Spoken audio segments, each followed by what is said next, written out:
19 तारीख को मेरे खिलाफ एफआईआर होता है, मैं सिटिंग एमएलए हूं। अचानक पुलिस रातों रात 2500 किलोमीटर की दूरी तय करके आसाम से गुजरात आती है। 19 तारीख को एफआईआर हुआ। मुझे समझ नहीं आ रहा है उन्होंने कितने बजे फ्लाइट बुक करवाया। कोकराझार पुलिस स्टेशन और गुवाहाटी 4 घंटे की दूरी है, 4.5 घंटे होते हैं।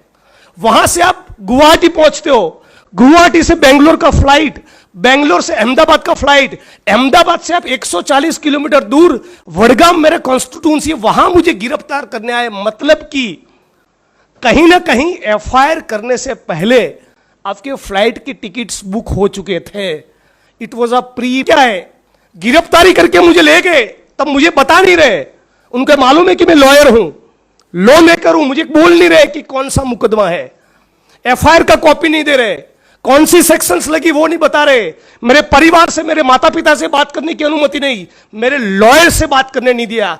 यहां तक कानून के धजिया उड़ाकर एक एमएलए का जो प्रोटोकॉल और प्रिविलेज होता है उसके तरफ पूरा ब्लाटंट डिसरिगार्ड करते हुए गुजरात की विधानसभा के स्पीकर को भी पताया नहीं, उनको भी पताया नहीं, उनको भी जान नहीं थी, उनको भी पता नहीं था कि हमारे एक सिटिंग एमएलए को आसाम पुलिस गिरफ्तारी करने के लिए आई है।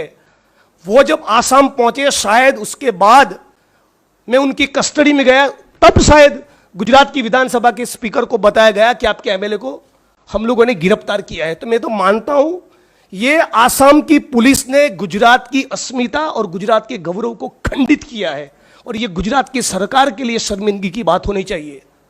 इसमें उनकी इतनी थू हुई, बावजूद उसके उनको शर्मिंदगी महसूस न हुई।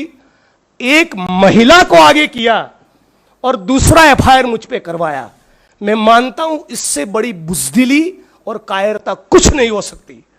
मैं ये कहना चाहूंगा कि ये है 56 इंच की कायरता, ये है 56 इंच की बुज़दिली। मेरे पास आसाम की जुडिशरी का बेल ऑर्डर है। क्या कहती है आसाम की जुडिशरी?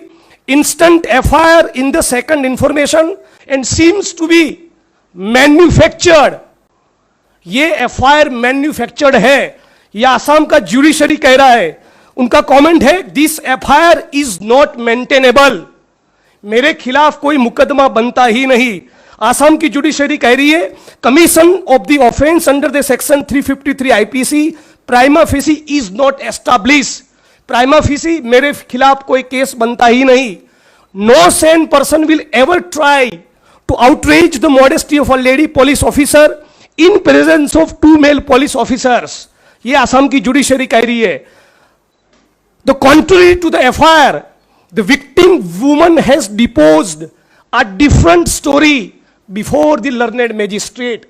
जज महोदय के सामने उन्होंने कुछ कहा और एफआईआर की जो सूचना है, एफआईआर में जो इंफॉर्मेशन है, जो एलिगेशन है मेरे खिलाफ, दोनों के बीच में बहुत अंतर है। कौन कह रहा है? ये बेल का ऑर्डर कह रहा है। इसी ऑर्डर में जज महोदय ने लिखा है, इन view of the about testimony of the victim woman, the instant case is manufactured for the purpose of keeping the accused Shri Jignesh Mevani in detention for a longer period, abusing the process of court and abusing the process of law. Instant FIR is not maintainable in the court of law. Honorable Guwahati Court may perhaps consider directing the Assam police to reform itself. ये court का order कह रहा है कि हम गुवाहाटी की high court को appeal करेंगे कि आसाम पुलिस अपने चरित्र को सुधारे। ये आसाम पुलिस क्या कह रही है, क्या कर रही है, किसके इशारों पर कर रही है, किसके कहने पर कर रही है? जुडिशरी ने यहां तक कहा कि आपकी कस्टडी में कोई अक्यूज्ड है और आपको सब कुछ दूध का दूध और पानी का पानी करना है तो आप अपने बदन पे सीसीटीवी कैमरा लगाइए। इस प्रकार का कमेंट आसाम की जुडिशरी को करना पड़ा। इससे ज्यादा शर्मिंदगी की बात क्या हो सकती है कि आप एक महिला का इस्तेमाल एक सिटिंग एमएलए को बदनाम करने के लिए कर रहे, और इतना स्ट्रॉन्ग ऑब्जर्वेशंस होने के बावजूद भी एक बार भी आसाम की सरकार को शर्मिंदगी महसूस नहीं हुई।